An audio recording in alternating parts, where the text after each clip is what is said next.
This is Radar for On the Radar Entertainment Blog, coming to you with another edition of movie reviews and observations. This is going to be number 56. I can't believe it. We're in the month of May, and it started off with the pandemic hit, and I wasn't prepared when the library in Skokie shut down, so I moved to going and getting stuff from the library and displays, which was never going to be enough, and I should have known that, to using Netflix from other people and all the streaming sites that are free from the library. Then you add the fact that I also then use illegal sites, let's say. And then eventually the library opened up and did the Bookmobile pickup. Yes, you can go inside now, but that's what I've been doing, is Bookmobile pickup. So you would think that in a week where I watch a drama that people are saying, oh, it's a great coming-of-age story, a movie with comedians Steve-O and Pauly Shore, and then watching a documentary that's got like a 90 rating percent on Rotten Tomatoes, and a sequel to a highly acclaimed movie, and seeing Wonder Woman 84, that I'd be like, yeah, those are the best. Those are some great choices. Actually, the best movie I saw this week was Digimon Adventure Last Evolution Kizuna. So it's more like the anime Japanese version of, Digimon than the ones that were Americanized. I have on VHS, had the trading cards of the kid. Don't know what happened to them. My brother must have taken them. And it was basically where they're like, some are in college, still. One's like a doctor, one runs a tech company, runs her own like fashion thing, and everybody. And they even have the characters from the next series where the younger siblings were the ones that took over for the younger ones too. And they basically find out that there's this thing that's erasing people's, memories, and, they're all being like in comas and stuff. And they found there's some like Digimon that's out there doing it, and Ty and Matt have to go and try to save the day with their Digimon. And they got to realize that they may have to grow up. They got to move on, because what it was is this lady who is supposedly helping them. She's like an expert because she lost her Digimon, and it's about accepting the fact that you got to grow up. And this creature, this Digimon, is putting everybody with a Digimon into comas, and they got to save the day. And they got to realize that even though they grow up and they may no longer have to be with their Digimon. I'm sorry to spoil it like that. Like, that's the movie. They realized that growing up is an okay thing to do. And for somebody who grew up watching like Digimon as a kid and is struggling in his 20s to get his life together, giving up childhood things like their Digimon that they've been with for years, and realize if you grow up, you may lose your childhood and your innocence there. Like, it's a very good concept and plot of a movie. And again, it's kids will like it if they know Digimon. I kind of lost track of Digimon after like the third or series, and then the fourth they moved on, all the other stuff. But yes, the Digimon was probably the best movie I watched this week, plus it wasn't that long. Then I watched Premature, coming of age story about a girl who meets, a guy who's in the music industry, and they go through ups and downs relationship. And you know what? I watched it because, quite frankly, I was wiped and tired. And I was like, if I fall asleep through this, it won't be a big deal. I saw the whole entire thing. It was only 80-something minutes, and it was okay. It's not really that great, so just a coming-of-age, like, summer passion romance type of movie, but it's not a comedy. It's just a kind of stale, boring drama called Premature. I would not go out of my way to watch it. Then I watched Wonder Woman 84 because I got my second shot on Tuesday, and I was like, I don't feel that great. I might as well lay down and watch a 2.5-hour movie. And as I said many times before, movies don't have to be 2.5 hours unless it's straight up action, straight up sci-fi or something. This movie had a lot of, too much introduction with her and her on Themyscira, her too much time taking down bad guys, and they just wasted time doing that. Kristen Wiig is not believable in a serious role. Every time I see her weird-looking faces from her girl with weird hands, the Target sketch, all these other sketches that she did on Saturday Night Live and, Bridesmaids and all these other movies where she's just weird.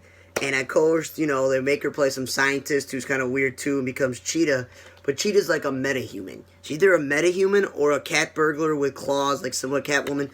And she's not as important, but they were advertising that, oh my god, she's the villain in this movie. When really they took Maxwell Lord, the Lex Luthor, of certain characters, even though Maxwell Lord is a Superman, Supergirl villain and not a Wonder Woman villain.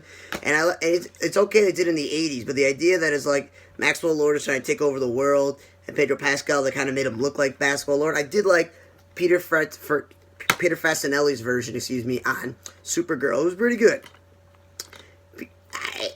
Pedro Pascal did an okay job, but he's not a Hispanic guy. it seemed like too much with his accent, and then too much about his life and his child. And Chris Pine, I liked him. Star Trek, pretty much every movie I've ever seen him in. But what I'm getting at is just you have to make some sort of plot where he comes back from the dead, and the guy who's actually, he's controlling his body. I've seen him before in like Backstrom and in Birds of Prey and other stuff, and he's an okay actor. I'm just like, yeah. So overall, it was not the best movie, and usually sequels are going to be let down. But it was way too long. There's so much going on in the movie. You build up that Cheetah's the main villain, but she's really just a lassie for Maxwell Lord. It's just like, yeah, it's still going to be Wonder Woman, Aquaman, and Shazam as the top 3 movies from this era of, Justice League movies. We're not talking about the Dark Knight franchise. We're not talking about Superman Returns. We're talking about just this recent incarnation of character. Like, yeah, if they're going to make a third Wonder Woman, and this is the 80s and they do in the 2000s, then they got to do a better job, better villain, just better overall casting. Then I saw, as I said, a movie with Pauly Shore and Steve-O, where Pauly Shore plays some squatter in a guest house and his family, and this young couple moves in. They're dating for a while, so marital issues if they get engaged, and the parents. And I'm just like, why is, Billy Zane playing a weird father figure who's just father of this girl and hates the guy. Steve-O runs the skateboard company, of course, doing tricks and stuff, and the main character in the movie works for him, and then one of the guys from Workaholics plays a cop who's, buddies up with Pauly Shore, and it seems like it's never Pauly Shore's fault for anything he's doing. It's all the homeowners that live there and stuff, because he has a right with tenants law in LA, whatever, and the real estate always said he's part of the deal, whatever. And then, I was like, why is Lou Ferrigno wasting his time? The guy from The Hulk and from King of Queens, playing a dumb, police captain, and then his son also be in the movie, and I thought maybe he wanted to be in the movie because his son was also in the movie, but come on, Lou Ferrigno Jr. too. Starman, 911, and your role on SWAT, you're better than this piece of junk, horrible movie. I understand, why you had yourself,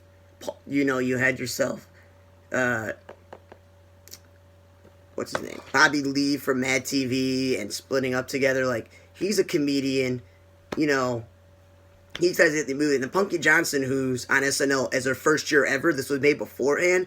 Like, I understand those people getting roles in this movie and some of the women in this movie, but it's like, this is just a bad, really bad, horrible movie, and I don't know why they made it. Money, obviously, and why certain people are in it. Then I saw a great documentary called Booksellers about all the people that buy and collect and are historians on old books and selling them as like a hobby collectible thing, and I collect and have hobbies of all different type of things I collect. So I thought it was cool, and you got famous actors in the movie, famous authors in the movie, in this documentary about the big book fair they do in New York and all this other stuff. And it was just interesting because if somebody likes collecting things and you like books, and it was just pretty interesting.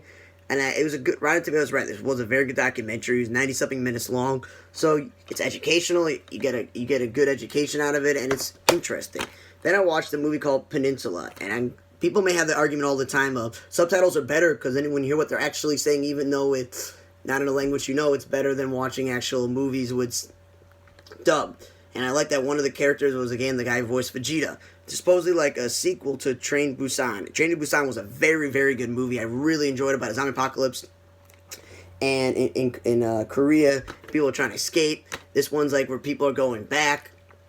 And, they're trying, and life, how everybody turned away from Korea. And some people actually, when they were saved, they lived in other Asian countries. And they go back to this, peninsula in Korea to get money, and then it turned into a survival mode and stuff like that. So it was really good, and for being an hour 50-something minute movie, it didn't drag on that long because it was action and post-apocalyptic zombies and shooting and guns and all the other stuff. So overall, obviously it's not as good as Train to Busan, but Peninsula is a very good installment in that movie franchise. It's very good, and I love when there's a dubbed option.